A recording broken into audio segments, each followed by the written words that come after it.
El libro de Daniel, capítulo 11, primeros 35 versículos. El ángel está hablándole a Daniel a las orillas del río Tigris.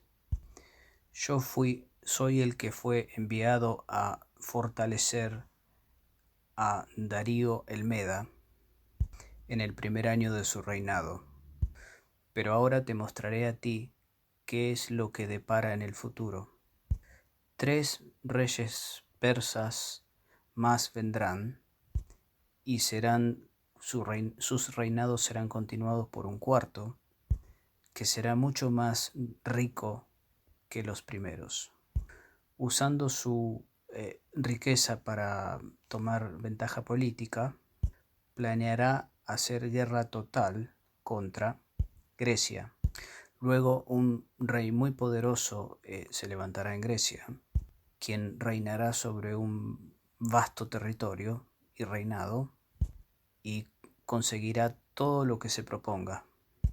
Pero hacia el final de su poder, su reino se quebrará y será dividido en 4 naciones con menos poder, más débiles, y sus hijos no reinarán, ya que su reino será quebrado y dado a otros.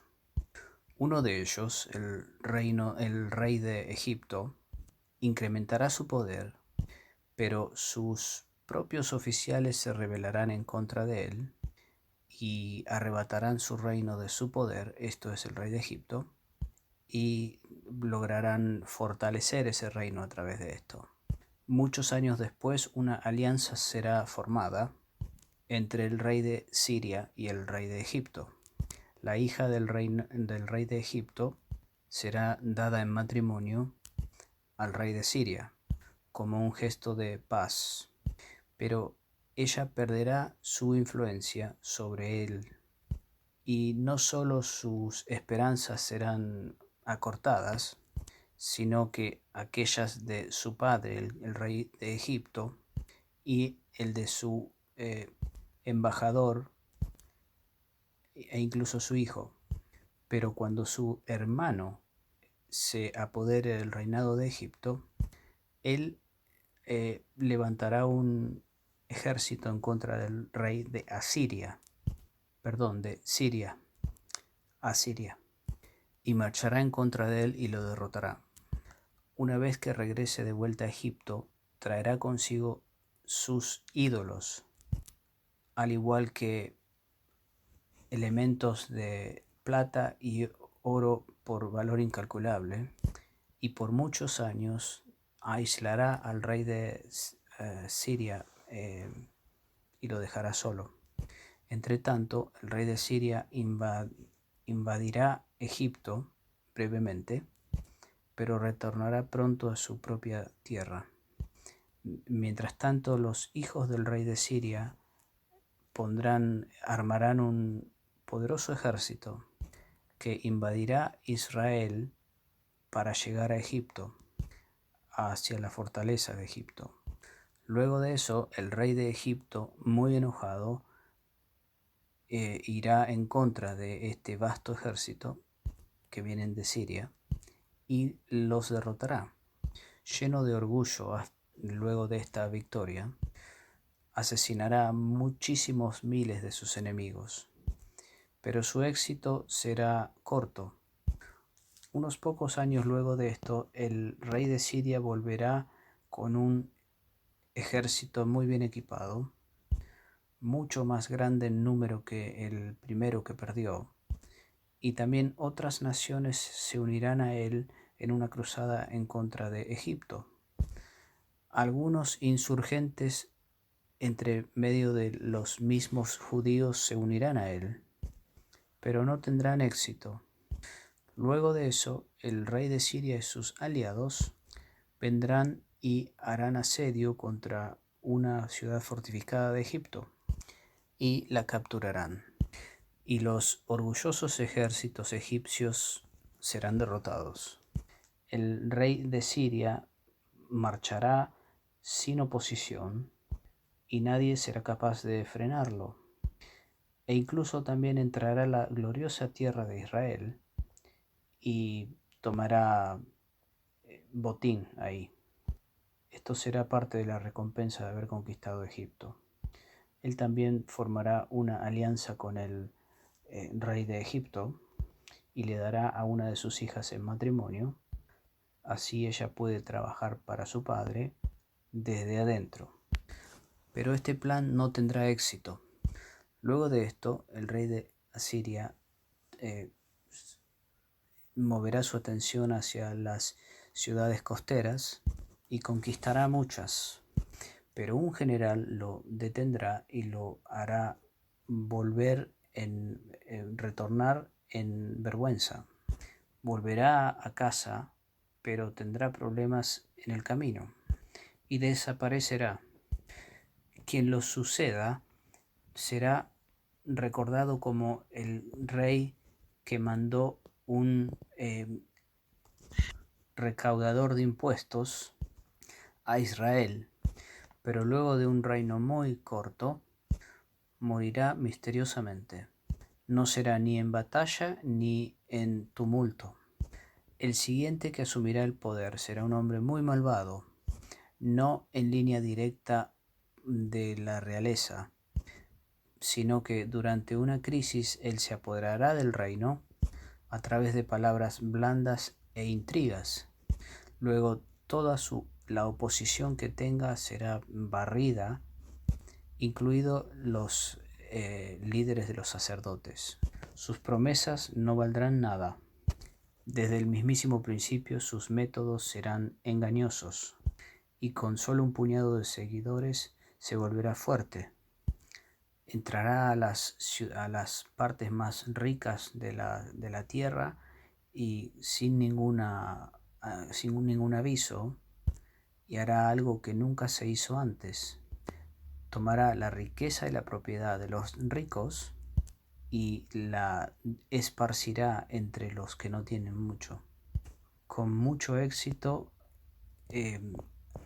capturará poderosos territorios y propiedades a través de todos sus dominios, pero esto solo durará un corto tiempo.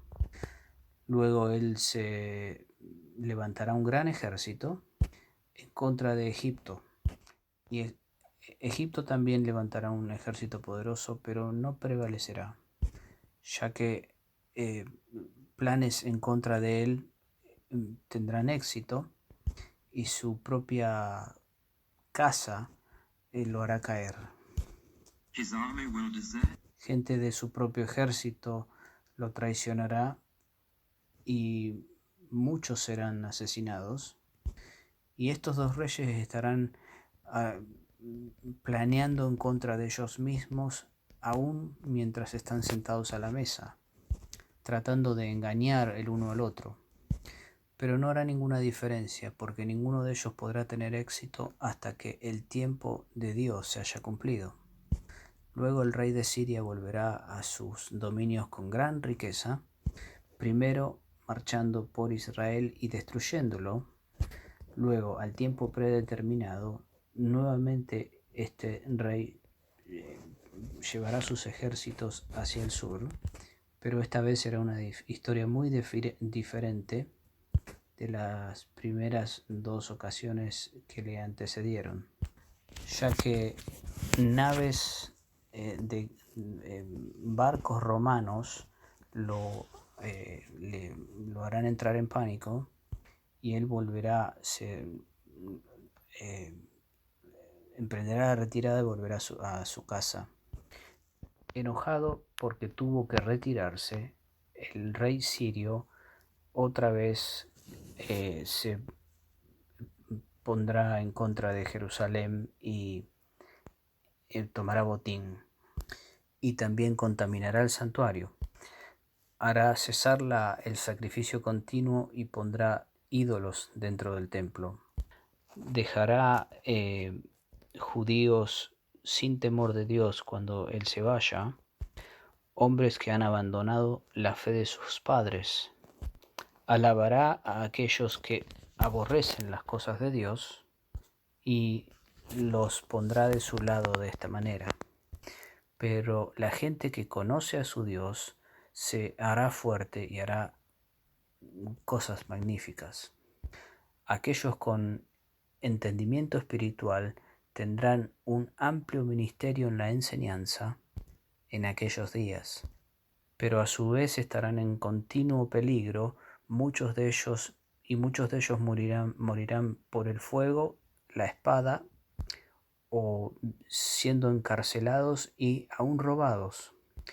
Con el tiempo estas presiones se harán más, dejarán de existir, y algunos hombres no de Dios vendrán disfrazados de como que van a extender una mano de ayuda solo para tomar ventaja de ellos. Y algunos de los que son más bendecidos en las cosas de Dios tropezarán en aquellos días y caerán. Pero esto solo servirá para refinarlos y limpiarlos y purificarlos hasta que el final de todas sus pruebas llegue en el tiempo destinado por Dios. Como les he dicho antes, hace algunos domingos atrás, el 27% de los versículos bíblicos contienen predicciones acerca del futuro. Más de un cuarto de la Biblia se trata de profecías. Esto debería darnos un aviso y una precaución hacia dos actitudes extremas que he visto a causa de esto en medio de los cristianos. Por una parte hay cristianos que completamente ignoran la profecía. No estudian el futuro, no estudian lo que la Biblia dice acerca del futuro. Se mantienen bien alejados de libros como Daniel o Apocalipsis, argumentando que no los pueden entender, que son complicados, y desde un punto de vista no los culpo por eso, pero son de todas maneras parte de la palabra de Dios. Ignorar la profecía es un error. Si a Dios le pareció bien poner más de un cuarto de la Biblia referido a profecía, por algo es. Es una parte vital de la palabra de Dios, la profecía. Por otra parte, conozco muchos cristianos que, opuestos a este primer grupo, solo se enfocan en la profecía e ignoran todo lo demás de la Biblia. Y están siempre estudiando profecías e inician movimientos para estudiar profecías y están continuamente hablando del futuro. Ahora, hay un equilibrio entre los dos grupos. Ni ignorar la profecía ni ignorar las otras 3/4 partes de la Biblia. Ahora estamos concentrándonos en el libro de Daniel, así que mayoritariamente en predicciones acerca del futuro. Y estamos ahora mismo en un capítulo que es único en medio de todas las profecías bíblicas. Dios es tan sabio que sabe con cuánto podemos soportar, en qué medida podemos saber el futuro. Él sabe exactamente cuánto decirnos y cuánto mantener en secreto. Y yo agradezco a Dios que Él ha escondido la mayoría del futuro de nosotros, porque honestamente no creo que podríamos soportarlo. Pero lo que Él ha revelado es importante y es lo que nosotros debemos saber. Así que Daniel 11 tiene que ser necesario, o si no, no estaría en la Biblia. Y aunque veo por las expresiones faciales de algunos de ustedes qué tiene que ver todo esto con nosotros en el año 1973, bueno, ahora veremos. Tal vez nos llevemos una sorpresa. Ahora, antes de continuar con esto, déjeme recordarle que la profecía es un milagro. El ser humano no tiene capacidad para decir el futuro en detalle. El ser humano siempre escribe la historia luego que ha sucedido. Solo Dios tiene la capacidad para escribir la historia antes de que pase. Es algo que solamente Dios puede hacer. Y por lo tanto, hay algunos que piensan que es imposible que la profecía sea cierta. Si usted no cree en Dios y no cree que Él es un Dios de milagros, entonces no hay manera que usted pueda creer que esto es cierto. Y por lo tanto, muchos estudiosos de la palabra han tratado de afirmar que Daniel 11 tiene que ser algo forjado, escrito, luego de que ocurrieron los hechos, y luego haberle dado el nombre Daniel para hacerlo parecer cierto. Por ende, lo que hemos leído al principio tendría que ser un fraude y una mentira, y que no fue un ángel hablando acerca del futuro, sino alguien más escribiendo sobre el pasado. El primer hombre en decir esto fue un hombre llamado Porfirio, y aproximadamente 1600 años atrás este hombre, que era fenicio, viviendo en Sicilia, se dedicó a la edad de en sus 40 años muchos meses escribiendo 15 volúmenes que atacaban a la cristiandad, una industria increíble, por cierto, por alguien que no cree. Y el volumen número 12 contiene un ataque contra el libro de Daniel. Y el argumento se lee como esto. Afirma que Daniel 11 no puede ser cierto porque es demasiado detallado y dice exactamente lo que pasó. Es un argumento que da risa realmente. Afirma, en definitiva, que no puede ser cierto porque es demasiado puntual, demasiado cierto. Y luego va a través de cada uno de los capítulos demostrando que todas las cosas que están escritas sucedieron. Por lo tanto, afirmando, en su opinión, y diciéndole que es imposible que Daniel lo haya escrito porque es todo demasiado cierto. Produce risa creer en un Dios que conoce el futuro, pero que no puede describir el futuro. Pero esa es la clase de argumento y lógica que el no creyente se mete dentro de. Y para Porfirio su argumento era totalmente lógico. Y para él la exactitud de este pasaje lo convertía en mentira. Para nosotros, la exactitud de este pasaje hace exactamente lo contrario. Nos da confianza y nos prueba que Dios es real. Ahora, yo nunca me preocupo por los ataques en contra de la Biblia. Dios produce incluso la ira del hombre que lo alabe. Y cuando Porfirio escribió esos 15 volúmenes, y en particular el volumen 12 acerca de Daniel, estimuló a un estudioso, un santo estudioso en Belén, llamado Jerónimo, a escribir un comentario sobre el libro de Daniel y a hacer algo que él siempre quiso hacer, pero que ahora sentía era necesario lo hiciera.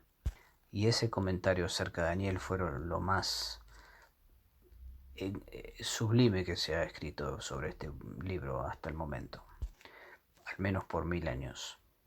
Así que a través de eso se escribió este maravilloso libro que todavía ayuda a muchos, incluido yo mismo, a entender la Biblia. Así que no se preocupe usted cuando las cosas de la Biblia y de Dios son atacadas. Es mejor que la indiferencia. Lo que acabamos de leer, estos 35 versículos que escribió Daniel, cubren un periodo de 366 años. Y Daniel dice que escribió toda esta historia de un año por cada día del año, o un día por cada año bisiesto. Él escribió todo esto 6 años antes de que la primera predicción sucediera. Y luego comenzó, y por los próximos 366 años sucedió. ¿Sabe usted que en estos 35 versículos hay 135 predicciones acerca del futuro? Alrededor de 4 por versículo en promedio. ¿Y sabe usted que cada una de esas 135 cosas sucedieron al pie de la letra. Todas y cada una de ellas. Me temo que tendré que darle una lección de historia en unos momentos. Y si ustedes como yo, encontrarán la historia aburrida. Y yo solía odiarla como una materia en la escuela. Y me deshice de ella tan pronto como pude. Pero me temo que por los siguientes 15 minutos o algo así, usted tendrá que escuchar una lección de historia. No se preocupe, puede dejarlo ahora y retomarlo luego. Pero no se preocupe tampoco porque hacia el final se torna más emocionante y se lo digo porque yo sé el final. Bueno, pero ¿cómo pudo Daniel escribir todo esto? Daniel, un hombre anciano en sus avanzados 80s, sentado al lado de un río, infeliz, ayunando, orando por 3 semanas. ¿Cuál es el problema, Daniel? Entonces Daniel dice, bueno, simplemente no entiendo lo que está sucediendo. ¿En qué va a terminar todo esto? He estado tratando de conseguir una respuesta de Dios, pero no entiendo lo que está sucediendo. Y Daniel se siente en ese momento como muchos de nosotros nos sentimos algunas veces. Miramos los medios de comunicación, cualquiera que ellos sean, televisión o diarios, y decimos, ¿qué es lo que está pasando? Y pensamos que el mundo se ha salido totalmente de control y Dios no está haciendo absolutamente nada. Así que Daniel se propone tener una respuesta de Dios y ora y ayuna y hace todos estos ejercicios espirituales para obtenerla. Y mientras él está ahí a 35 millas de su casa en Babilonia, y ahora sabemos que el primer día que él oró, Dios lo escuchó y que envió un ángel a darle una respuesta, y que también hubo una batalla en el mundo sobrenatural entre el buen ángel con la respuesta para Daniel y el ángel malvado que estaba tratando de eh, sostener la respuesta que venía de Dios, privar. ¿Por qué? Porque los Satanás y sus cohorts, Satanás y sus príncipes no quieren que el ser humano sepa lo que sucederá en el futuro. Y ese es el por qué el enemigo mantiene a la gente afuera del libro de Daniel y Apocalipsis. El diablo no quiere que sepamos lo que va a pasar, quiere que estemos intranquilos y asustados, quiere que nos desesperemos y que sintamos que las cosas están fuera de control. Así que cuando una revelación del futuro viene, uno de los ángeles del diablo trata de detenerla, pero el buen ángel recibió ayuda de otro buen ángel y los dos prevalecieron contra el malo. Así que luego de 3 semanas ese ángel llegó finalmente a Daniel y le dijo, Daniel, he venido a decirte el futuro. Y él le dijo a Daniel estas cosas que leímos hace unos minutos. Y Daniel lo anotó en su diario y aquí están, en el libro de Dios. Como les comenté el domingo pasado, este libro solo es una copia, el original lo tiene Dios. Todo lo que va a pasar en el año 1973 y 74 y todos los años subsiguientes ya está escrito en el libro de Dios.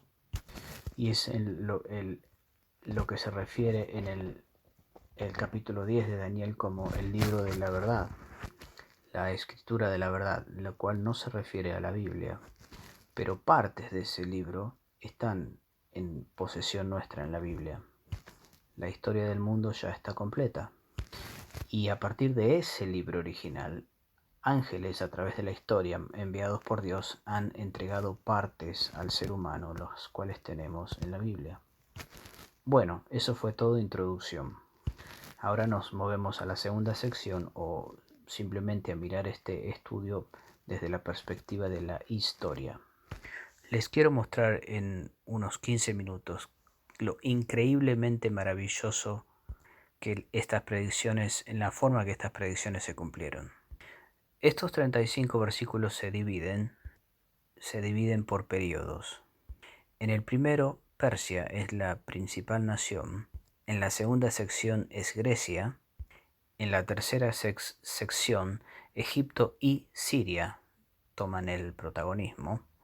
Y por una extraña ironía, estas dos naciones están en el centro del mundo ahora mismo. Esto es el año 1973, en la crisis del petróleo que dejó al mundo entero sin, incluso aquí en Reino Unido no se podían usar los coches ni había cortes de luz porque no había petróleo. Y la cuarta sesión es concerniente a Israel, quien se encuentra atrapado entre Egipto y Siria. Martín Lutero dijo que Israel había sido atrapado entre la puerta y las bisagras de Egipto y Siria, y cada vez que se cerraban entre ellos, Egipto y Siria, Israel quedaba atrapado.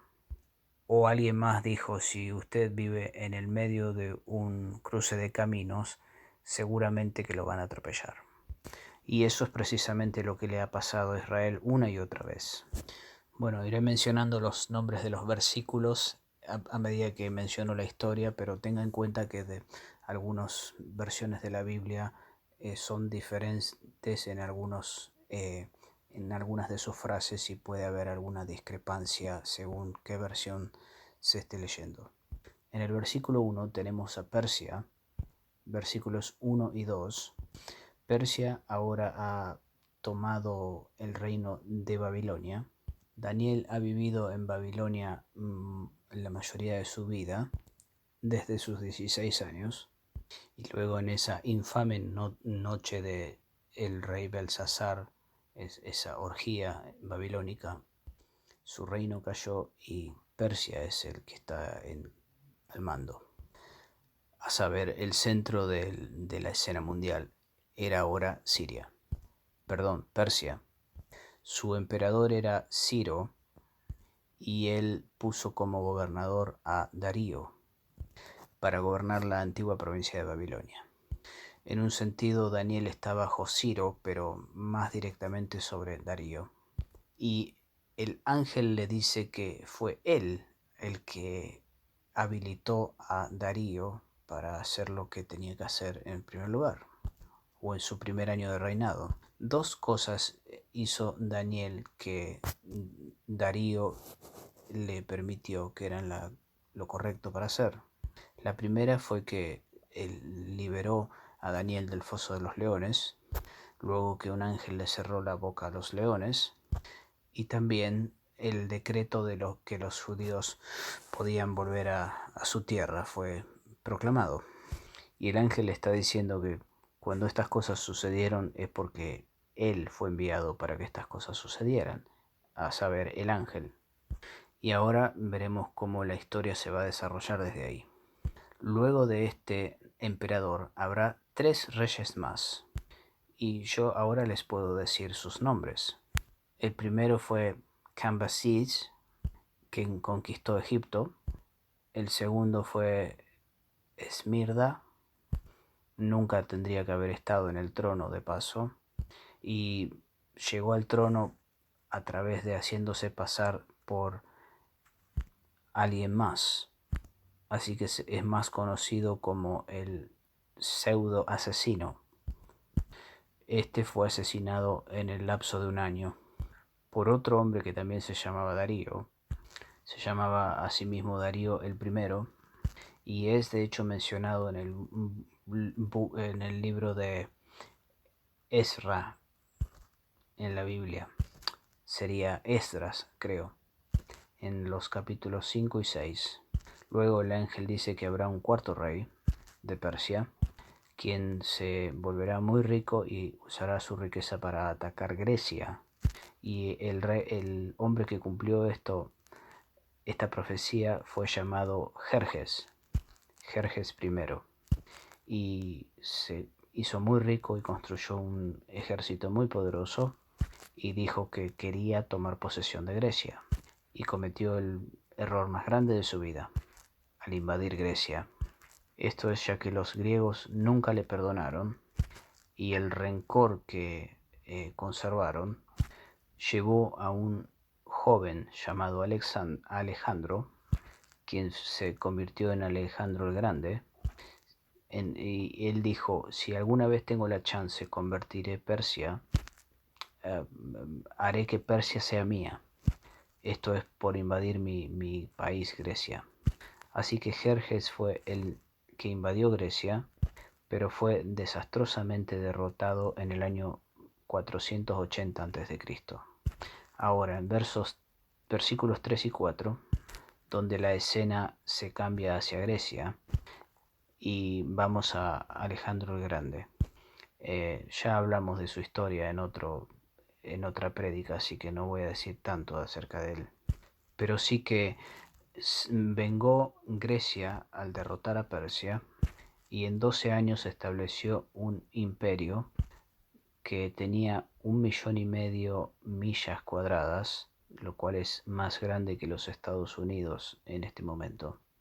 Lo hizo a pie, marchando alrededor de 30.000 millas, que son unos 50.000 kilómetros, con su caballería y tropas. Él es, por supuesto, el cabrito de Daniel 8, y si usted recuerda ese estudio, el del Daniel 8, se acordará de él. Ahora, el versículo 4 dice algo bastante sorpresivo. Dice que sus hijos no heredarán su reino. Ahora, él tuvo 2 hijos, se casó de paso con 2 esposas y tuvo un hijo con cada una de ellas. Los 2 fueron persas, esto es, sus esposas. Una se llamaba Barsina y la otra Roxana, y se casó con las 2 como un acto de revancha, para controlar Persia. Uno de sus hijos fue asesinado antes que Alejandro muriera, y el otro nació justo luego que él murió, y fue asesinado no mucho tiempo después. Ahora, no se olvide que estamos leyendo historia en la Biblia escrita de antemano, antes que las cosas sucedieran. Así que el imperio de Alejandro fue dividido en 4 generales de sus generales. Uno tomó el norte, otro el sur, otro el este y otro el oeste. Así que fue literalmente dividido en 4 pequeños pedazos, o pedazos más pequeños. Los nombres de estos generales eran Lysimachus, Cassander, Ptolemy y Seleucio.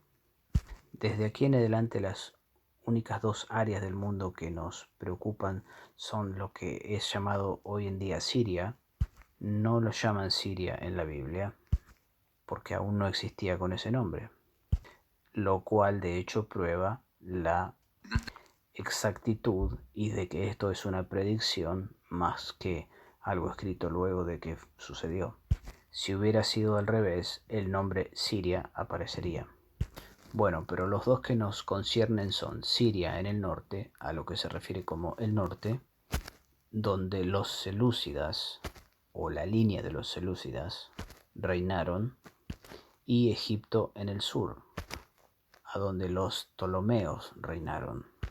Y estos fueron la puerta y la bisagra, y en el medio Israel. Así que usted puede ver que lo que es norte de Israel en la Biblia se lo define como el norte, y lo que es sur de Israel se lo define como sur. Así que yo diría que Israel es la bisagra, Egipto es la puerta y Siria es el marco donde va la puerta y encajado en la bisagra. Pero la historia del mundo hace bisagra sobre Israel. Y la razón por la que algunos de ustedes tuvieron que tomar el autobús o caminar esta mañana durante esta crisis de petróleo es precisamente porque Israel es la bisagra de la historia. No nos podemos escapar de esto. Y usted sufrirá este invierno. Tendremos cortes de electricidad porque Israel es la bisagra de la historia. Bueno, avancemos. Versículos 5 al 35. Nuestra preocupación con Egipto y Siria. Y este pasaje cubre solo 162 años. Versículo 5. Los 2 reyes dije, los primeros dos reyes fueron Ptolomeo en el sur, o Ptolomeo el Salvador en el sur, en Egipto, y Seleucus en el norte. Los dos de ellos, luego de gobernar como generales, tomaron el título de reyes al mismo tiempo, y esto comenzó la rivalidad entre ellos. Los dos querían ser llamados rey. Versículo 6. Ptolomeo en Egipto, llamado a sí mismo Filadelfia, o amor fraternal, quería gobernar Siria también. Así que persuadió a Antíoco en el norte, Antíoco Seleucus, se está complicando. Así que él persuadió a Antíoco en el norte a divorciarse de su esposa Laodicea y a casarse con su propia hija Berenice. La unión no funcionó ni como matrimonio ni como un intento de unificar las dos familias reales. Así que cuando Ptolomeo muere, Antíoco se sintió en libertad de tomar a su ex esposa Laodicea de nuevo, pero Laodicea no quería esto. Ella no quería haber sido repudiada y luego tomada de vuelta. Así que asesinó a Berenice, asesinó a Antíoco y asesinó a su hijo. Y esa familia en particular fue extinguida. Ahora, del 7 al 9, hay una batalla entre Siria en el norte y Egipto en el sur. El hermano de Berenice en el sur, otro Ptolomeo llamado Eudates, ataca al reino en el norte, quien es ahora Seleucus Callinicus, y asesina a Laodicea ahora por asesinar a su hermana Berenice. Qué historia, ¿no? Así que ahora él es victorioso en los reinos del norte. Ahora ya no son rivales, ahora Egipto está sobre Siria. Pero esto no durará por mucho tiempo. Así que porque en el verso 9, en versículo 8, cuando Ptolomeo vuelve de la derrota de Siria, trae consigo algunos ídolos que habían sido tomados de Egipto alrededor de unos 300 años antes de eso. Y cuando los retorna a la gente de Egipto, ellos le dan la bienvenida con este grito: benefactor, benefactor. Versículo 9, los sirios vuelven cuando están volviendo del ataque, pierden su flota en una tormenta y este rey muere cayéndose del caballo. Ahora versos 10 al 19. Sigamos recordando la imagen. En los versículos 5 y 6, Egipto y Siria son rivales. En los versículos 7 al 9, Egipto toma el poderío. Desde el versículo 10, Siria toma el poderío. Veamos cómo lo hizo. Dos hermanos lo comenzaron, Seleucus y Antíoco. Pero Seleucus fue asesinado por un motín de sus tropas en una batalla en Asia Menor de hecho. Así que esto dejó a Antíoco el tercero, quien tomó el título el Grande y quien estaba determinado a ser el más grande, el más grandioso. Este vino al poder cuando tenía 18 años y gastó su vida tratando de tomar venganza de la humillación de su padre. Y finalmente él consiguió la extensión de territorio tan lejos como Gaza, lo cual era la última línea de defensa de Egipto. Versículo 11. Ptolomeo el V, el que tenía como título Filopata o amor de padre, se encontró con Alejandro el Grande con un ejército de 70.000 soldados, 5.000 hombres de a caballo y 73 tanques, solo que los tanques de ese día eran elefantes. Y Antíoco el Grande fue totalmente derrotado en un lugar cercano. 10.000 de sus soldados fueron asesinados y 4.000 tomados como prisioneros, y él apenas se escapó. Versículo 12. Ptolomeo, en lugar de tomar ventaja de esto, quiero decir, fue un rey indolente e indulgente, y pensó que eso es todo lo que él tenía que hacer, y así que se volvió a Egipto y se la pasó de fiestas. Mientras tanto, Antíoco el Grande fue el Grande y decidió ir hacia el este, y fue tan lejos como la India, y construyó su fortaleza capturando tropas y dinero a través de su campaña hacia el este, y al volver ya estaba listo por una segunda campaña en contra de Egipto.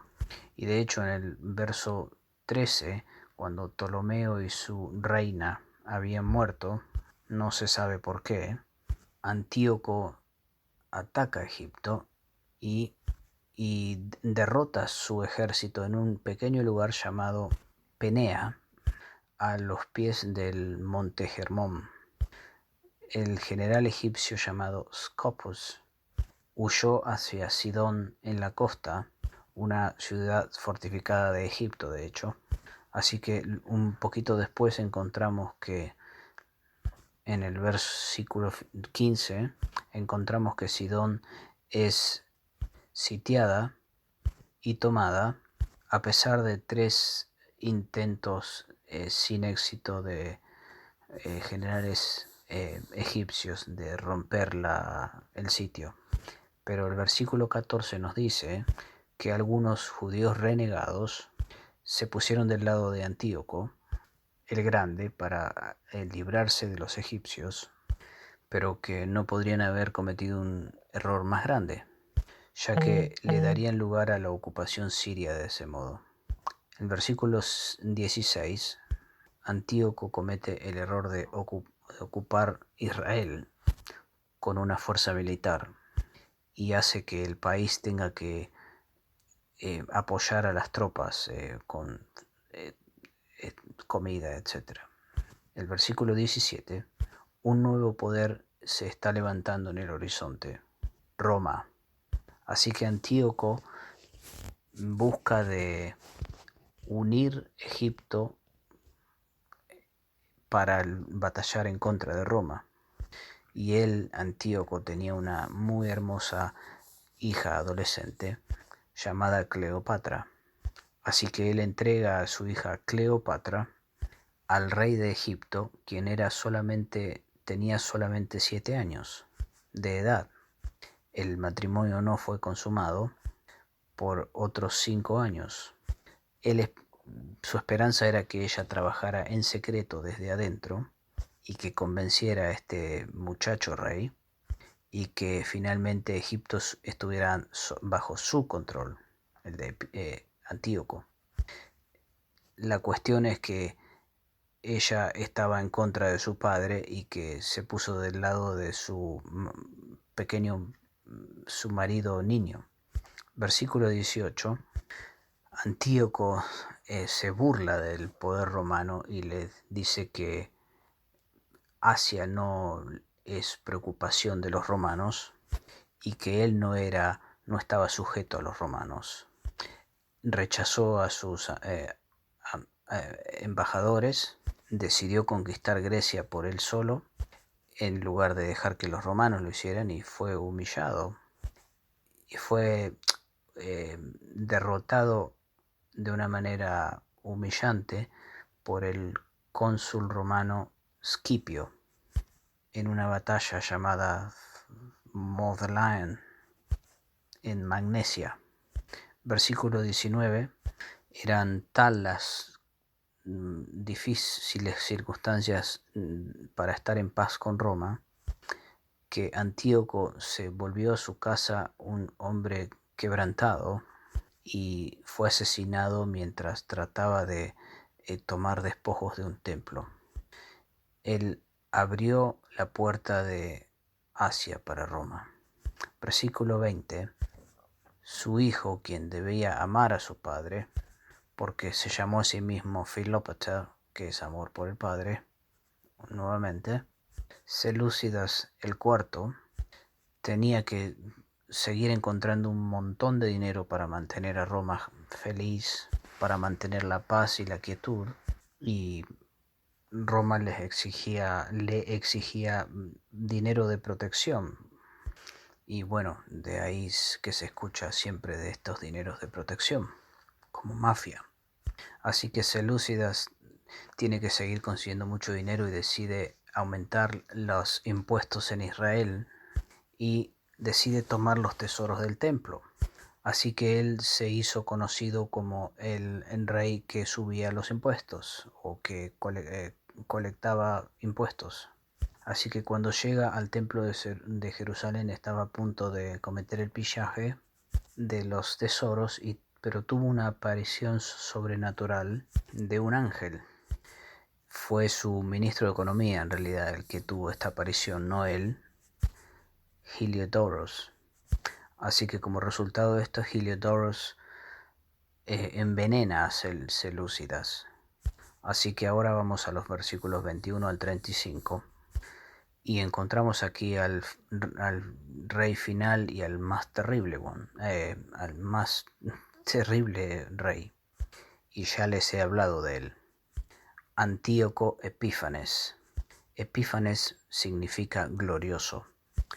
Este es el cuerno pequeño de Daniel 7. ¿Se acuerda del estudio en el cual le hablé de este hombre tremendo, terrible? El peor tirano del Antiguo Testamento.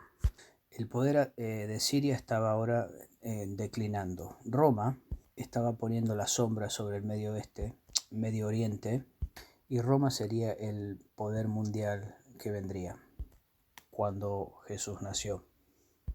Es decir, el poder mundial que estaría en pie cuando Jesús nació.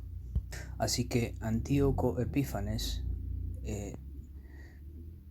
toma su amarga frustración hacia la persecución del pueblo de Dios, y no hubo peor tirano que este en toda la historia, el cual profanó el templo de Israel, trató de erradicar su religión y trató de imponer la cultura griega.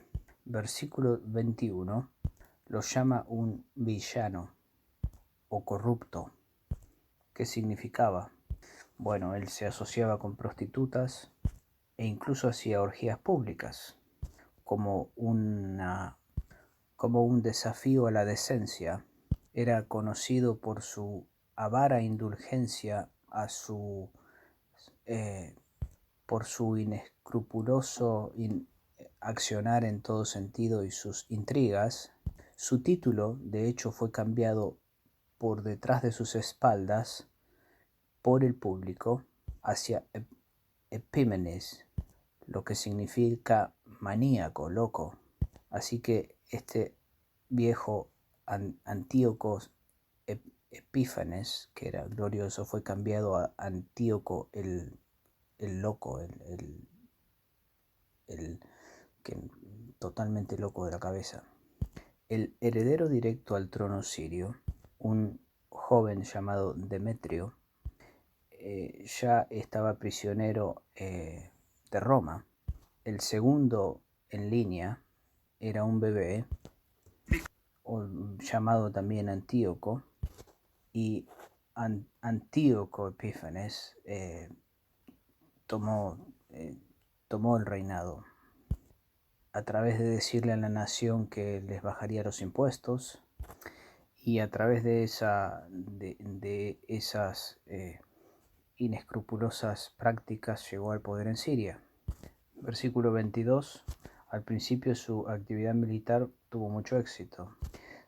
Obtuvo paz con Roma, pagando lo que Roma exigía, y también con cohecho, y luego invadió Egipto y los derrotó entre medio de Gaza y el delta del Nilo.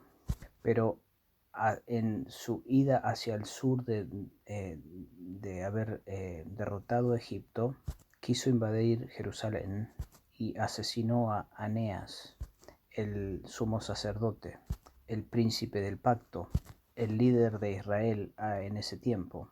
Versículo 23, aunque no tenía muchos que lo ayudaran, no era una nación muy grande, ahora él tenía el poder sobre Egipto y utilizó para ello a 2 de sus sobrinos. El versículo 34 dice que él hizo algo que nadie había hecho antes. Él esparció riqueza. Y el hecho es que Antíoco Epífanes amaba robar áreas ricas como Galilea, y luego él caminaba por las calles arrojando simplemente monedas. Se pueden imaginar que pronto uno puede ganar popularidad haciendo eso. Así que él estaba redistribuyendo la riqueza. Ahora, en general, cuando los gobernadores ganan riquezas, ellos se la guardan para sí mismos o la gastan en sus ejércitos. Él simplemente la regalaba.